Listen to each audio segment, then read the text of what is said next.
Yeah. I've been trying to do it. Sometimes I say more things, or sometimes things come to me. But It's really nice. okay, 1 second.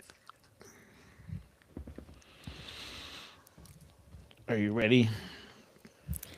Oh, second. Let's make sure I'm 100% comfortable.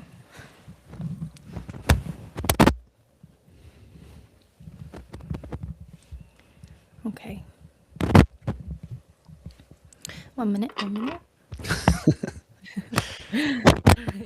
Yeah, I'm ready now. Okay. Hello, everyone. Welcome to the Remember.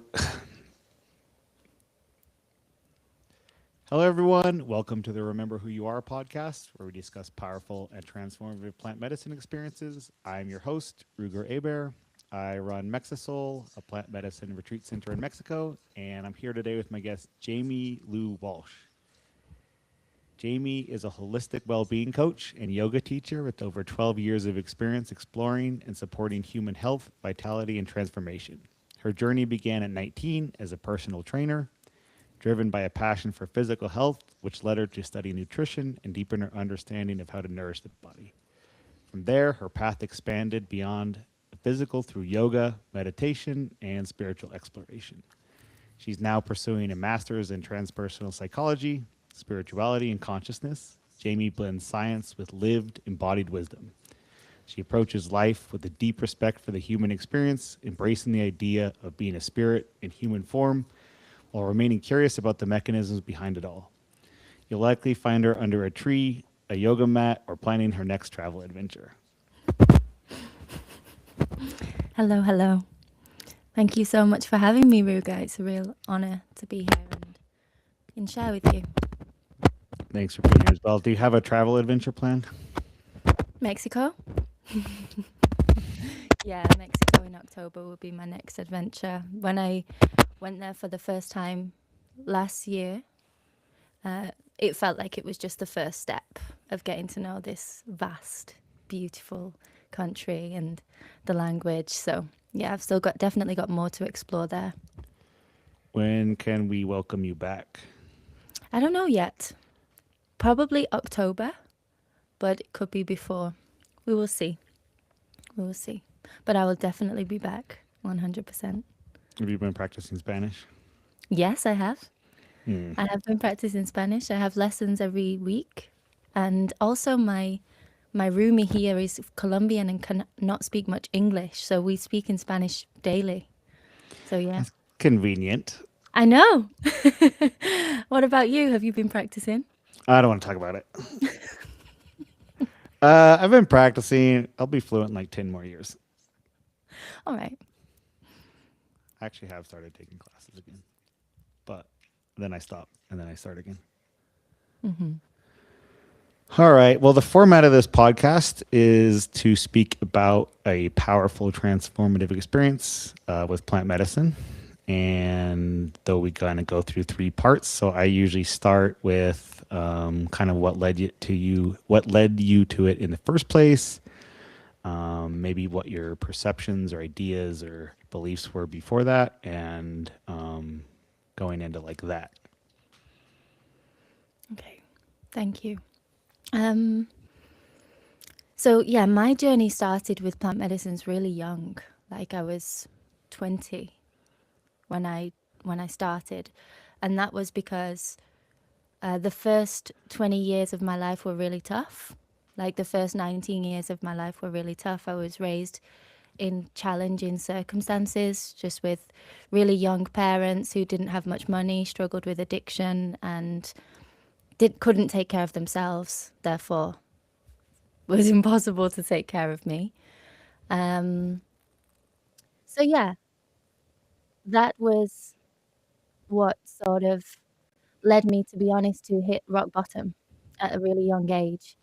And, you know, to the point where didn't know I didn't wanna be here anymore, didn't wanna be on the planet anymore, and that was an awakening moment for me, I guess. I didn't know that that's what it was at the time, but it felt like everything sort of had to collapse in order for me to be humbled, to become aware, to actually realize that I was here in some way rather than just being in fight or flight or just sort of feeling like a victim to the world and just feeling like I didn't want to be here anymore. I just hit this place where, yeah, rock bottom. And the only way to go, place to go from there is up.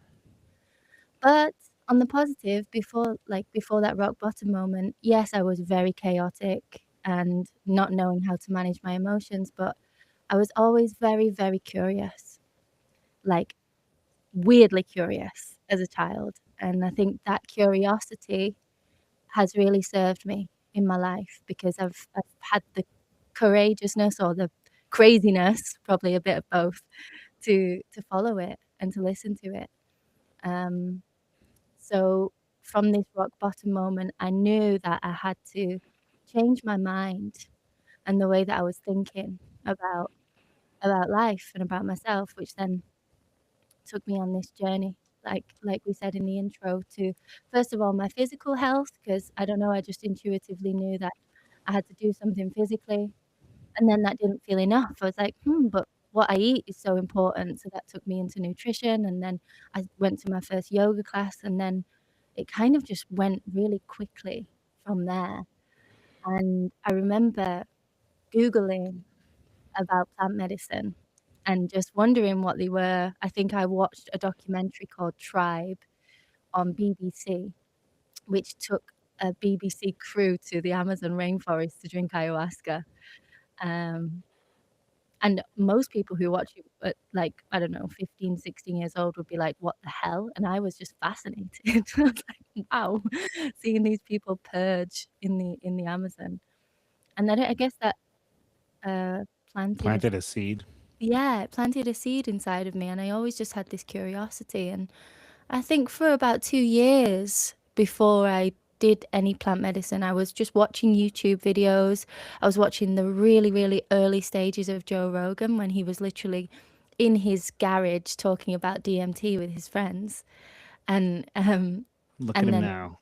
I know, yeah, and it was some of the very first episodes of his podcast, and I was obviously looking back now, I was sort of preparing myself mentally for my life now as it's unfolded, but priming my mind to be able to do this experience. And so yeah, but I also waited. I wasn't like seeking it out actively. I was just knowing that the time would come. And and it did. When I went to Thailand as part of also my travel hungry side of me. I went to Thailand when I was alone, when I was 20. Yeah. Oh no, I was 21. I just turned 21, and I knew that you could do mushroom shakes there, and you know you could explore mushrooms. And I was alone, and I went to this little bar kind of place called Eden, and I sat in a hammock alone, looking up at the ceiling, and drank a mushroom shake, and I was there for like 6 hours.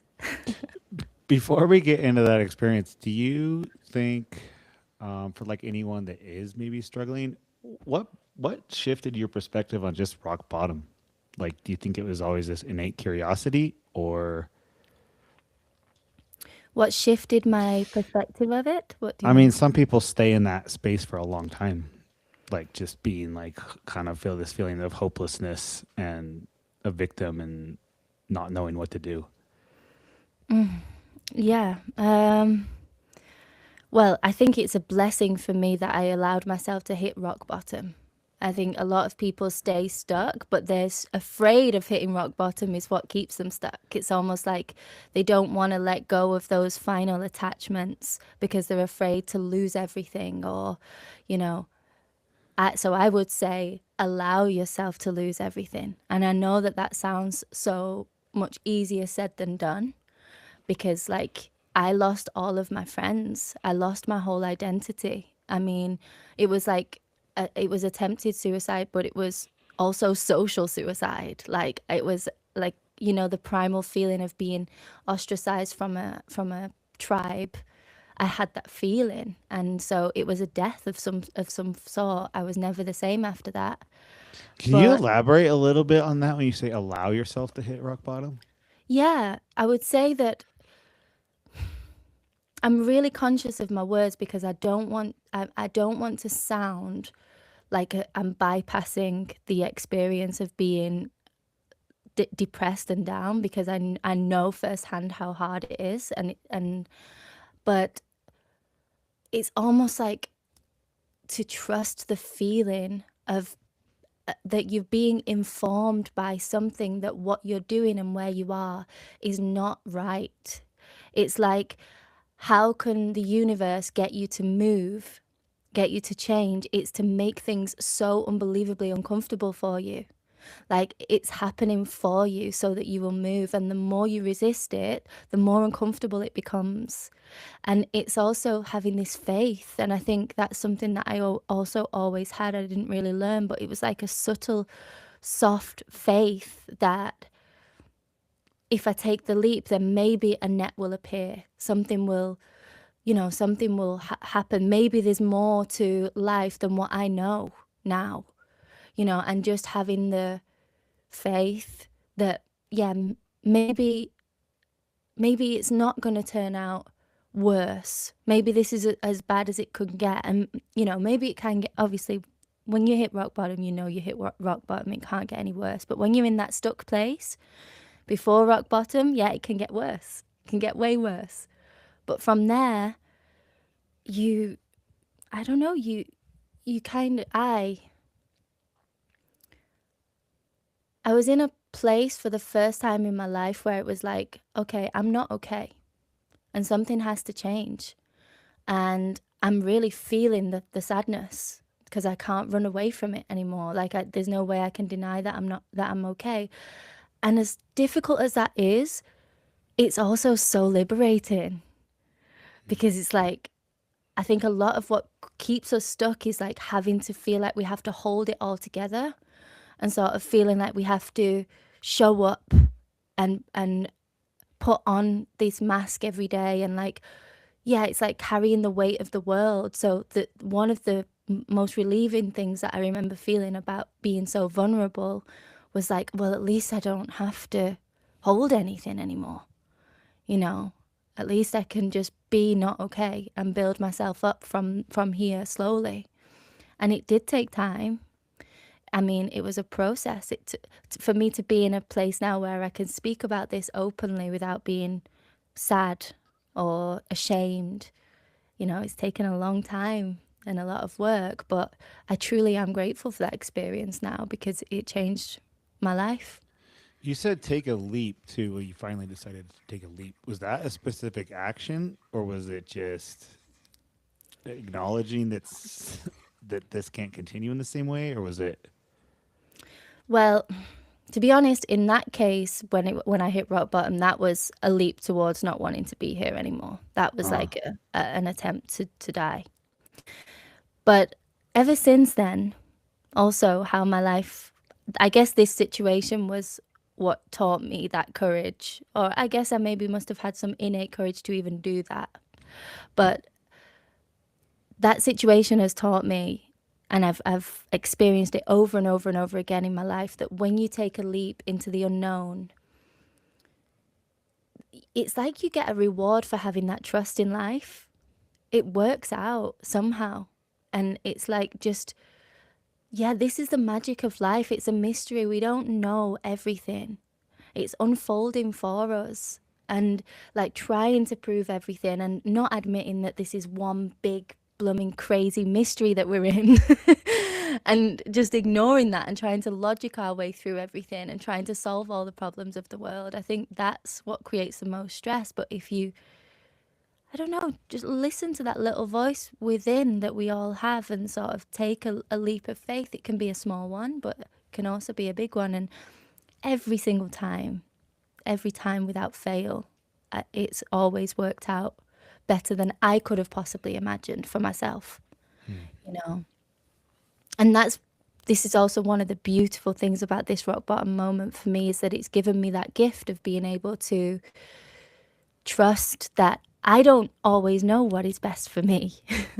And every time I try and figure out what's best for me, I'm only using the resources that I've got inside of my brain based on what I've read and what I've seen, only from my life. But if I give myself over to something bigger in a sense and I say, you decide what's best for me, sort of take this leap, worlds open up. That's also what I've experienced time and time again. It's just like saying, I'm open to this being better than I can possibly imagine. I might not. I might need to be. I may have that be the title of the podcast Yeah, episode. yeah, please. Remember that. Mm-hmm. I will. Okay, so we can jump back, I guess, to you being in a hammock in Thailand. Mm-hmm. Yeah. So I was in a hammock in Thailand and I drank this kiwi flavored mushroom shake. And yeah, it was so delicious. I was expecting it to taste like mud or something, but it was super delicious.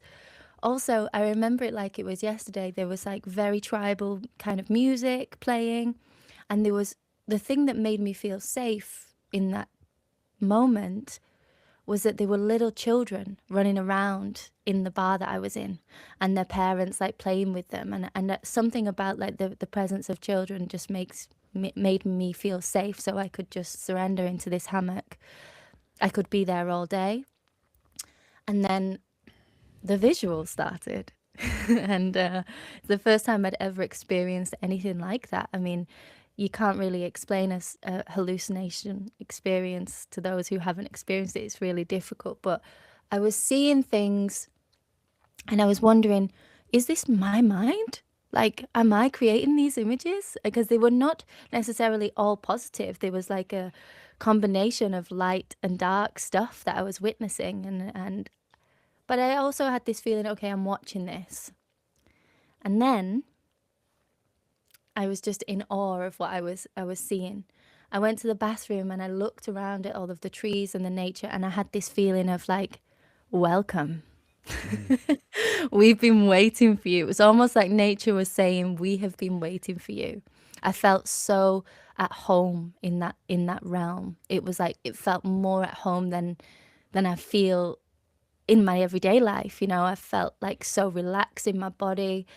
And it was a really softening feeling and very alive. And I had the feeling of, but you don't mess with me. It was like, Nature.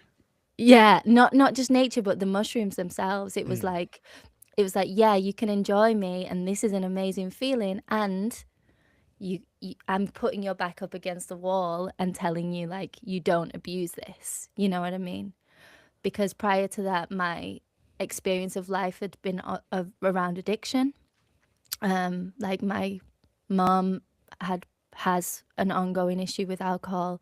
My dad had a problem with heroin, and so I was literally conceived with this addictive quality, and I still have it in me. I feel it's something that I work with often in my daily life now. But with mushrooms, it was that feeling straight away of like, this is not something you're going to be able to have that relationship with. Like, this is way more powerful than that. So I had this like very strong respect for it, almost like it felt like a medicine. It really did. Even though I wasn't in a ceremonial context in that moment, it felt like a medicine. So yeah, it was like, well, okay, this is powerful. I'm going to enjoy this, and I might not do it again for a while. But I yeah, guess so a hammock with children running around is like in between it, recreational and ceremonial. yeah, it was a perfect ceremony because it was all how it was meant to be for me. But you know what I mean, versus the sort of ceremonies that we hold now, or that you hold now in those spaces. So yeah. Um, but then another thing happened, which is a really kind of intimate part of this story, but I want to share it because it's really beautiful. So I went back to my hammock and was just sort of enjoying the visuals and looking up at the it was like a wicker kind of roof. And then in the space in between me and the roof, so the space in between, just like the air in between, appeared three figures, right? And it was just the silhouette of them. So it wasn't like with colors, or it was just the silhouette of three people. There was a man and two women, and they were like running towards me in slow motion. And they were indigenous people. And the man had like fangs almost. He was running as if he was like running away from something or hunting. And the women were moving in this very feminine way beside them. And I was just watching them in awe because they were so beautiful, so powerful. And they were sort of in some way connecting with me. We were connecting with each other.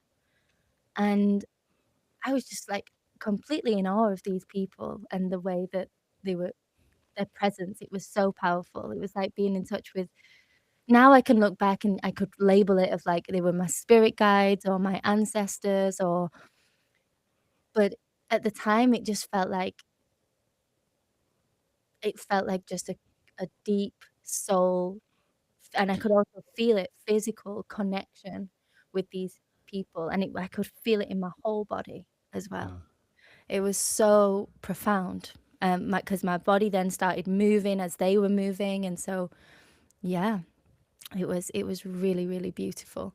And that story of this encounter with these spirit guides, I will just call them that, has continued throughout my life. I mean, I was doing IFS therapy only 2 years ago.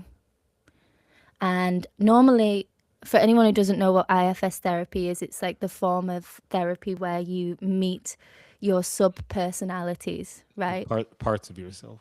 Yeah, exactly. The parts of yourself, and we all have these different parts.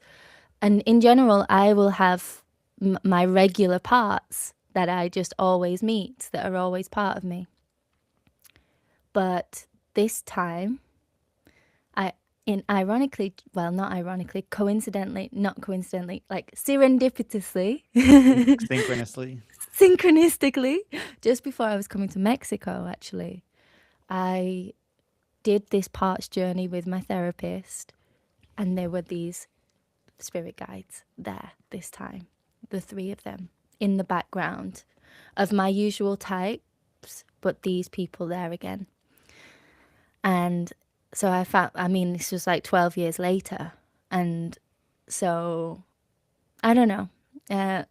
I also love that I don't need to fully understand that. I don't really need to say it is definitely this and it's definitely that. But these experiences just allow me to trust in the unfolding of these experiences, and that we're somehow being guided. Yeah. And then after that experience, I didn't do mushrooms again for a while. I waited until the next time presented itself. I think what you said too about not having to explain the experience leaves you open to more possibilities, and it helps other people. Like, I think it helps other people along the path, because if you're like, this is the way it is and this is what happened and this and this and this, I think that can kind of turn people off. Totally. And also, some things can make sense years later. Like, some things take years and years to unfold, and to grow. Like we were saying about seeds, like these seeds, they take time to fruit and to plant. So, and well, to grow and to bear fruit. So yeah, some things won't make sense So I'm immediately. curious, before this experience, did you have any like connection to any, like, would the concept of guides or something make sense before this, or was that also part of your like making? I have always been, I would say, more like I believed in God than spiritual, because I was raised Catholic. I wasn't religious really, but I believed in God. Like I With had a some, belief. You know what I mean? Yeah, I had a faith. I had faith in something.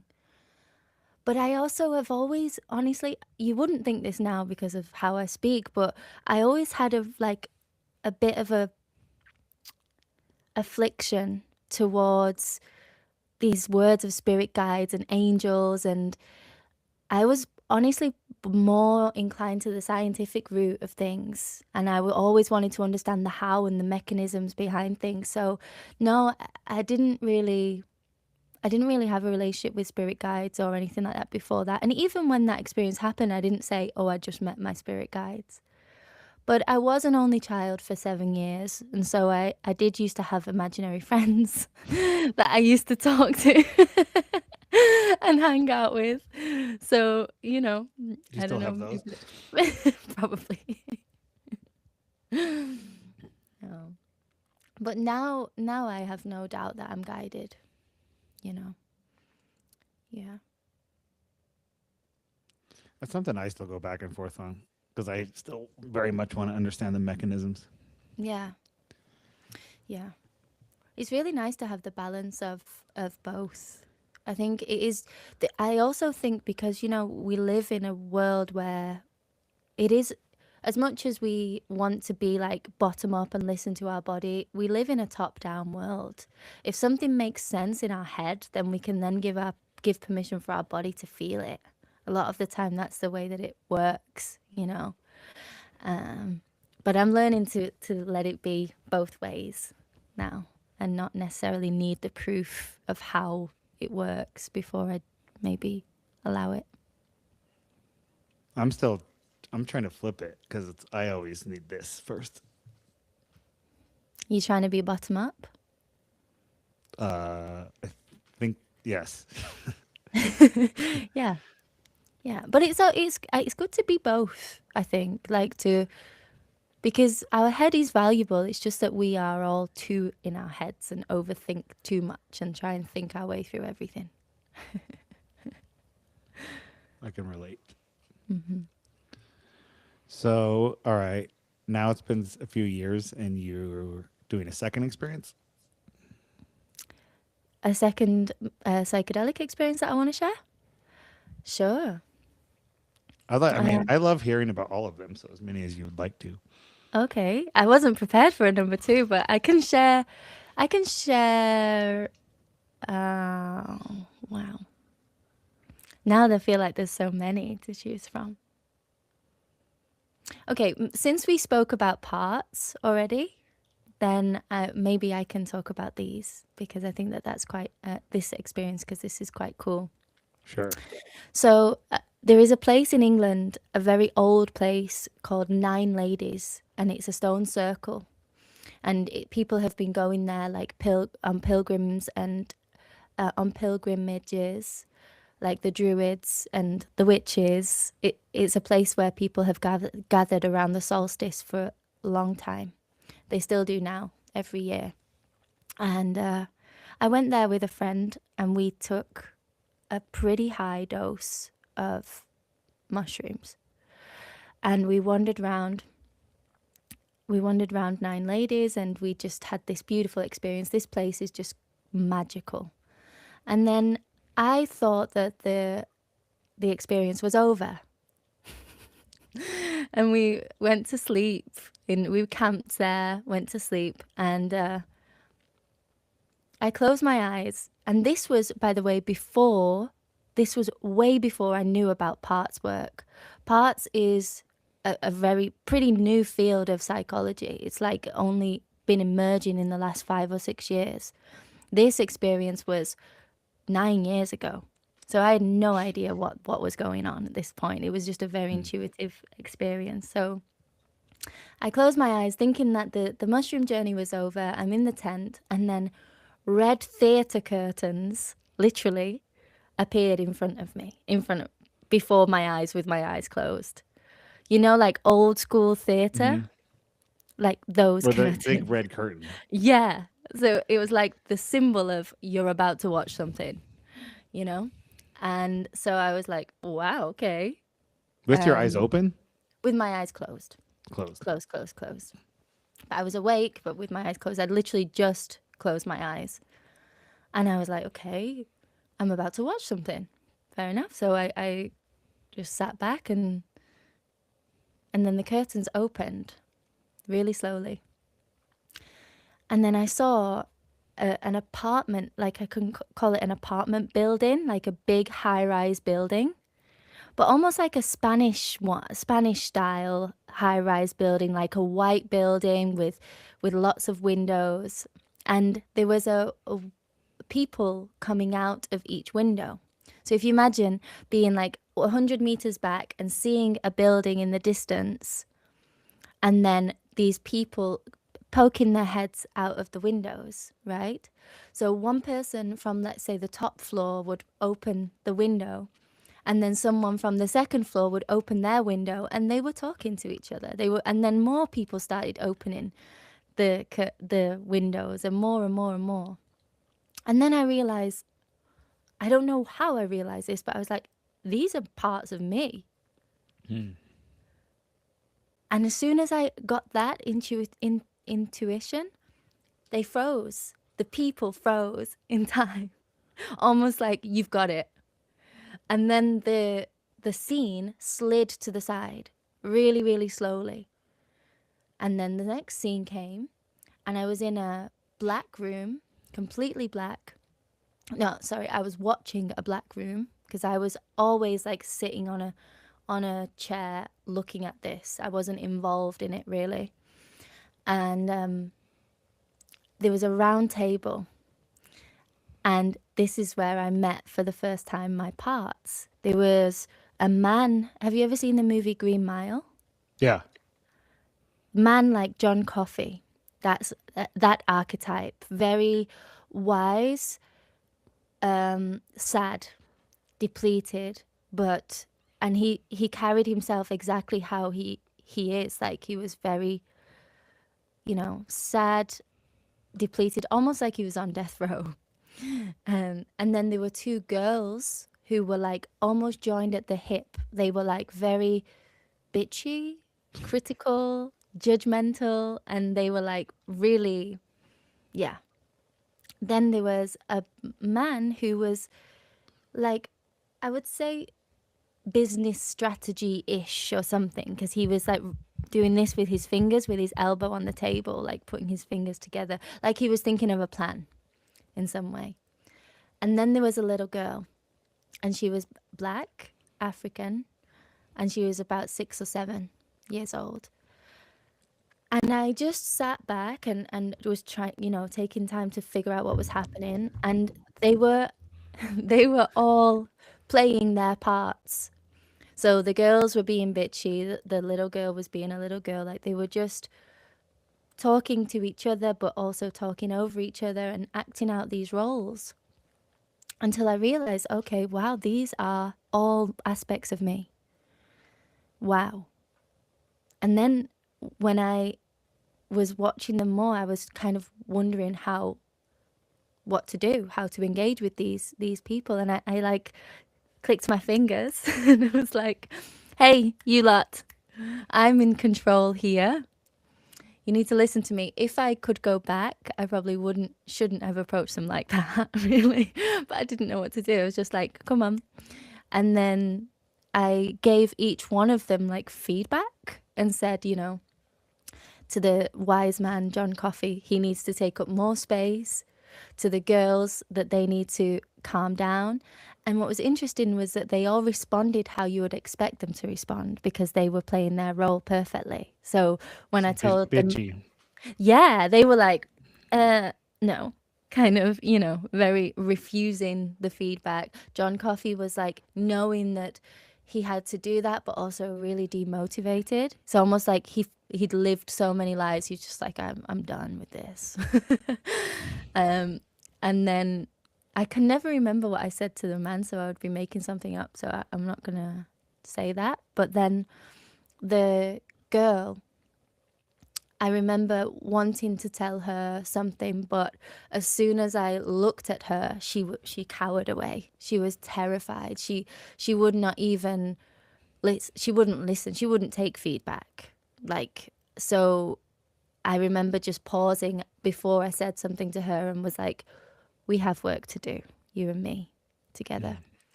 And that was the first time that I really felt what everyone talks about as inner child work, from that moment. And yeah, then after that, after I'd sort of counseled each one of them, the scene closed and then the curtains closed. And I obviously got my journal out and just wrote everything that I just experienced. And then I've shared this story many times as well since, because it's changed my life. I didn't really know that that was a thing, that you had different aspects of your psyche. And then, of course, as it does, it's like a theme in my life.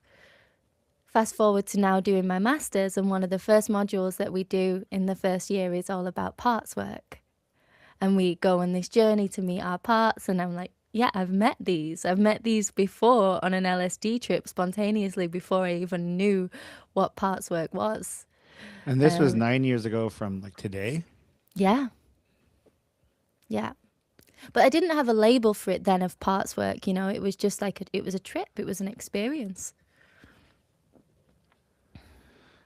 I have a question then. So, with you doing this type of therapy fairly recently, has any of those those same parts come up? Yeah, all of them. They are Wow. the parts that I see every time I go on this journey without medicine now. If I have a IFS session and she takes me on exactly the same journey, she takes me on a journey through a forest, and then you come to a theater, and the curtains open and your parts are behind them. And it's just crazy that that's exactly what my trip was before that, That's wild to me because you didn't know what they were, but it had enough of a opening of a consciousness that let that through. Yeah. I've always been super interested in consciousness, though. I mean, like, weirdly. I remember I just used to ask really, really big questions at really young ages, One of the first things I even put in Google, before it was Google, like Yahoo, was "Who am I?" I was like 10 years old. So, yeah. I think I tortured Sunday school teachers asking complex moral questions when I was like 10 years old. Yeah. I mean, but somewhere along the line, though, that part of us, it's not welcome. It doesn't feel super welcome in like ordinary life. I don't know.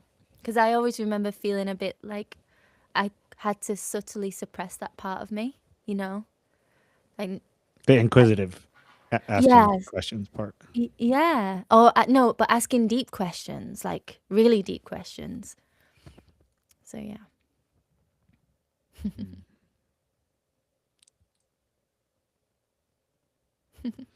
We can cut this part, but so these podcasts are usually like an hour. Okay. So How long?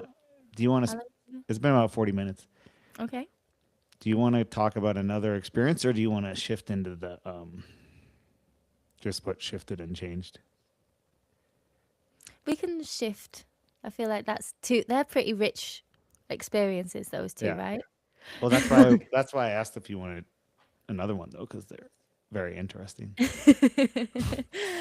Maybe we can do a part 2 of the podcast and I can share another one. Okay. Yeah, because Cool. I've got many. Okay. Well, I do have one more that's pretty good. I don't know. I don't know. It's up to you. Is it a different plant medicine? No. Do you want me to talk about ayahuasca? No. My first ayahuasca experience kicked my ass, so I cannot say that. I don't think it would be good for people. So no. Might be a conflict of interest. No, I think it's important to talk about the difficult ones too.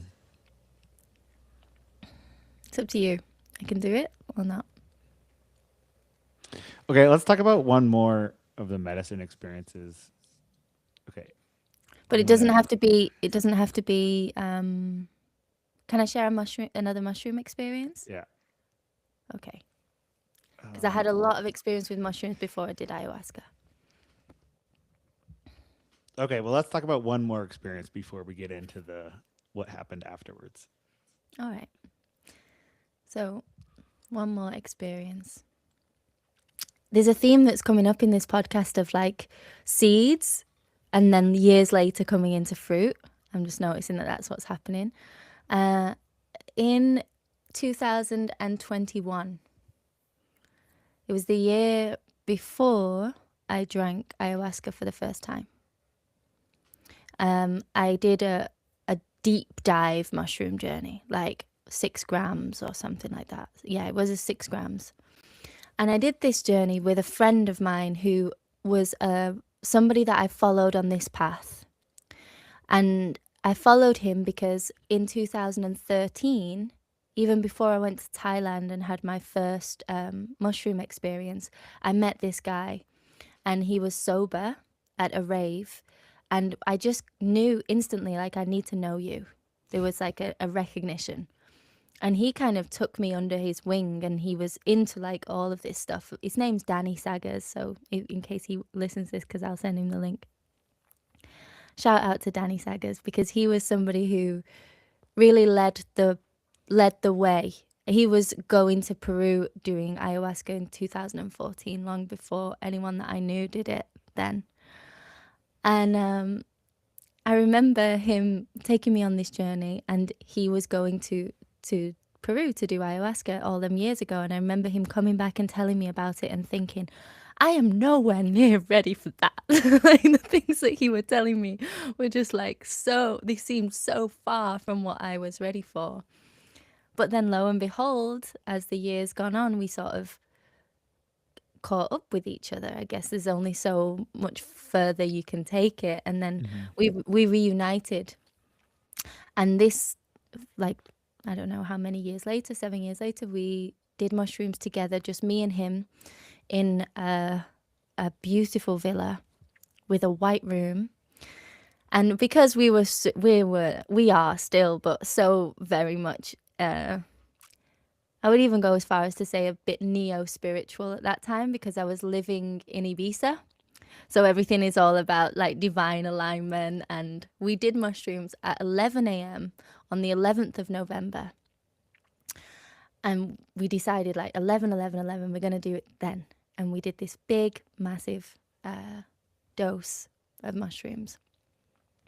And the light was perfectly coming through this white room. The room had like big ornaments of Ganesha and Buddha everywhere. And we had this playlist on, and we just put our blindfolds on, lay back, and it just unfolded. And the first message that I got was, "You're gonna die today." Wow. Like, really? Okay. Okay. And then, I was thinking, well, I took the blindfold off, looked around, saw the light coming through the window, and it was just a beautiful feeling that I had in my body. And I was like, and I think this is the gift of also having this rock bottom moment as well, is a little bit more courage when it comes to these feeling like you're gonna die, which is a theme that comes up in psychedelic experiences a lot. It's given me the courage to surrender into those experiences deeper. And I remember thinking, oh shit, but then looking and seeing the light and the beauty and just thinking, right, okay, if I'm gonna die, then maybe this is pretty good way to go. And then, so I say that, but then I would close my eyes and sink. And then, of course, parts of my mind and my ego would be like, no way, we're not ready for this. Yeah. What about, what about this and this and this? And there would be lots of things clinging. But the music was so divine. It was so perfectly orchestrated. Every time I wanted to come back, it would say something like surrender, let go, trust. And so I was kind of dancing with this, like, let go, surrender. And eventually I just did.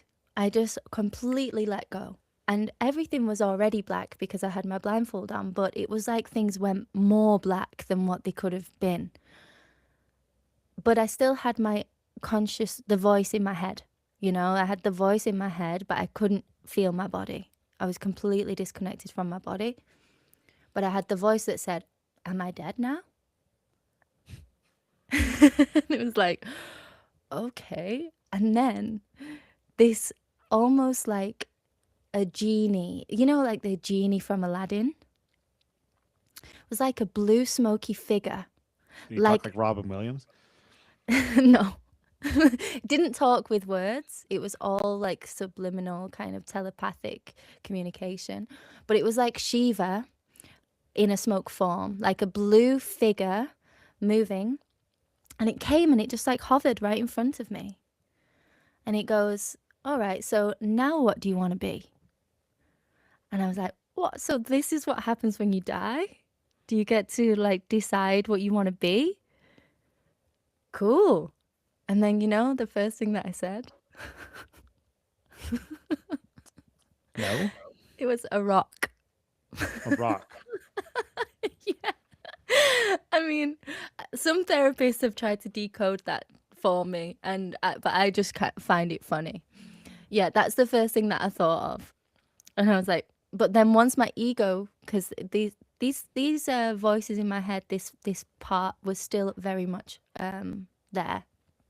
Was like, oh no, maybe that would be really boring. So maybe I'll be like a tree or a river. And I just kept going through these aspects of nature that I wanted to be. And this figure, like Shiva, was watching me go in this loop. And it was like, see, you humans, you don't know what you want. And I was like, you're good. I was really like engaging with this, and it was like, I know I'm good. It was also really knowing who it was, kind of thing. It was like an intelligence that was connecting with me. And so I was going around in this loop, and then my ego would come on and be like, maybe I'll be famous, maybe I'll be all of this and all of that. Until eventually I literally got so exhausted by finding all of the things that I would be that I realized I couldn't think of anything better than that I would A be rock. than myself, than me. It's like, oh yeah, that's the point. I'm supposed to be me, and I didn't even have to, or to what I know, I didn't even have to think about it or create it. I've just become me. I was born, and so yeah, it was just a really beautiful realization, because it was a feeling in my body, just a deep feeling of being a deeper level of acceptance with who I am. And then this thing like almost applauded me. It was like, you get the point, you get the message, now stop trying to be something else, because you are you. And then I was like, oh wow, that was an amazing, amazing lesson. And then this genie was like, now you bow to me. And it like made me almost put my hands into like prayer position and bow to it. And I did, and then it disappeared. And then I still felt dead though. I still felt disconnected from my body. I was still in the black, and I was still like completely sunken into the mattress. And then all of the people, this moves me quite a lot because I remember it like it was yesterday. All of the people who I've met in my life that have played a significant part in my journey appeared and like bowed to me, and I bowed back to them. And it was like teachers, like people that had been teachers, and everyone's a teacher in some way, but we know that some people play different roles in our lives and unlock different things. And all of these people that I'd met on my journey was just there and bowing, and I was bowing to them. And it was like, oh, and this quote, we're all walking each other home, really resonated with me. It was like, yeah, everybody that we meet in some way is like showing us something and holding our hand for a little bit while we keep walking in this part of the path, And it just moved me so deeply to like tears, because I was like, had a new appreciation for all of the people that I'd met on my journey. And then after that, it just reminded me of the sacredness of life on a really deep level, that experience, like, because after that, I swear to God, Ruga, this is the God's honest truth, I literally felt my vibration lift from that moment. I felt my core vibration of how I was vibrating daily raise a little bit from that day, from allowing myself to die again and surrender. With some amount of, I guess, self acceptance. Yeah, exactly. Yeah, more self-acceptance, right? I never thought about it like that, but yeah, a deeper level of self-acceptance and a deeper respect for life and this kind of journey that we're on and just how sacred it is and how much of a ceremony it is. It was like beautiful reminder of that. And I created that experience because I made it meaningful. Even whether 11:11 is meaningful to people or not, some people take those things too far. But it meant something to me. In that moment. So I think that with the intention and doing it like that, and that the amount of heart that I put into having that experience, it gave me that gift. Yeah. It was a really, really beautiful, another really beautiful experience. Beautiful. Thank you. Well, thanks for sharing those. Welcome.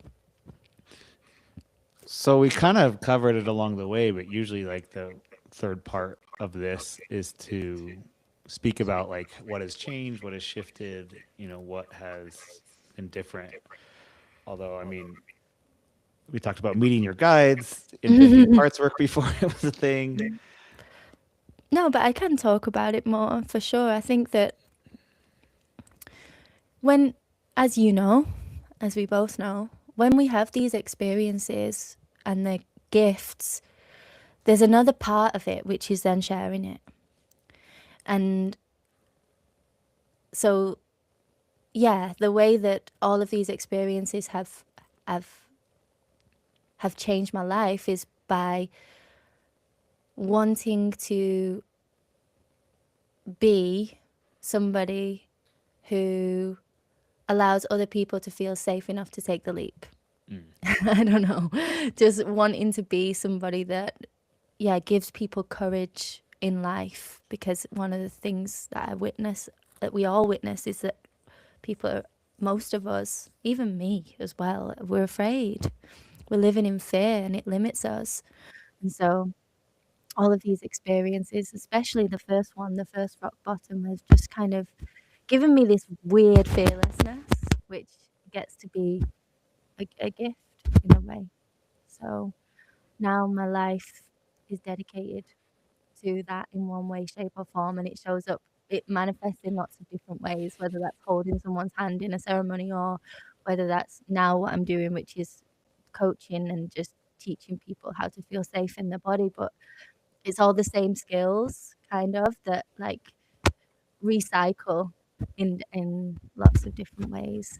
So yeah, it's like sharing that gift. And yeah, my spiritual practice continues, and it's a big part of who I am now. Yeah, and it always will be, for sure. Like, that's something that was just always inevitably part of my life, so I don't think that that's ever going to change now. Yeah.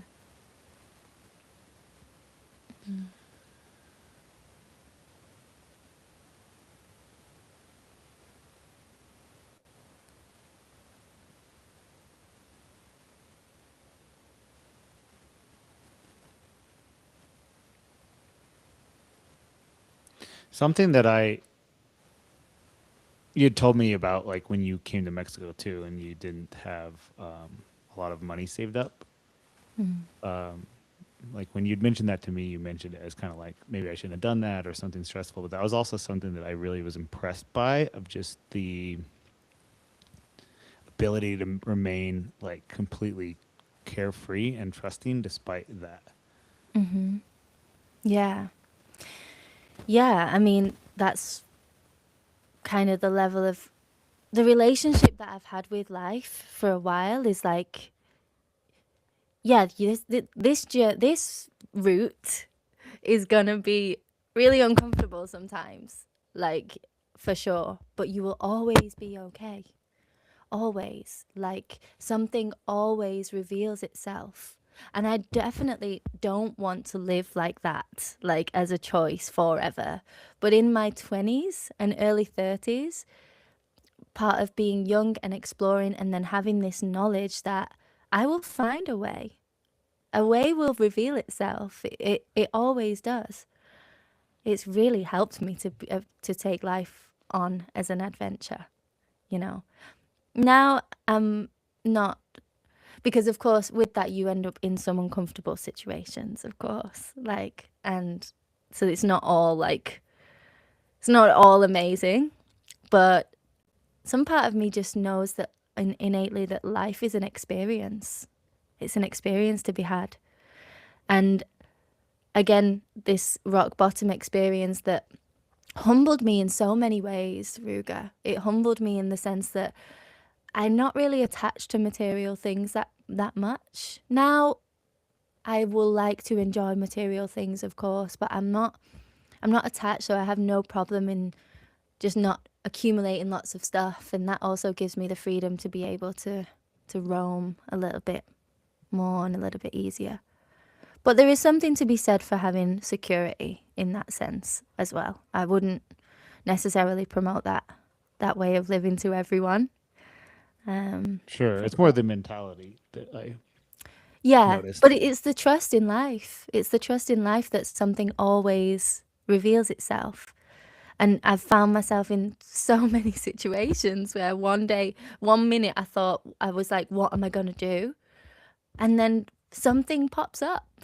And ironically, it's always as soon as you stop asking, what am I going to do? And you just like pay attention to the moment.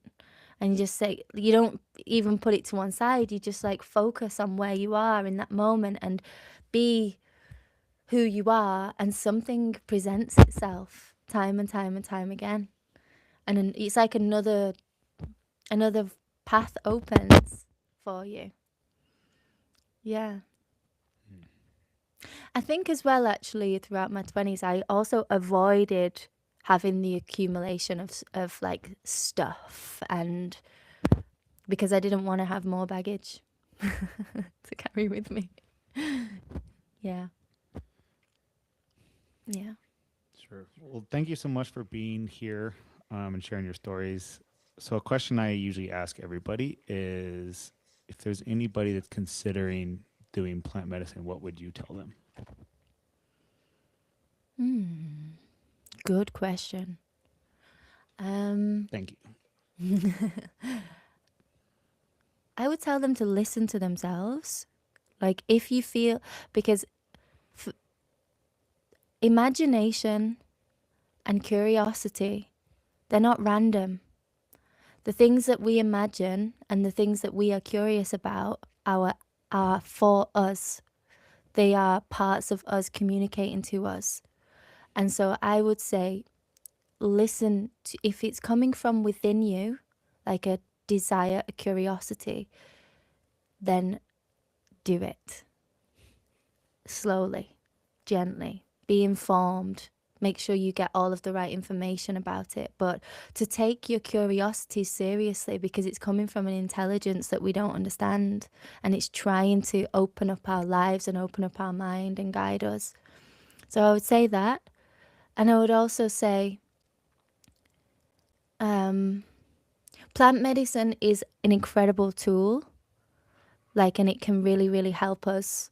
I mean, the things that I've been able to heal in my lifetime with the help of plant medicines would not have been possible no matter how many years of yoga I did, for sure. So I know that plant medicine helps, and having some form of practice, some form of like, either yoga, breath work, something that involves ideally the physical body, or even music or art, something that you can allow that energy that moves to move through you afterwards and before is always helpful. I would say, for sure. Yeah. But then I would also say, do it.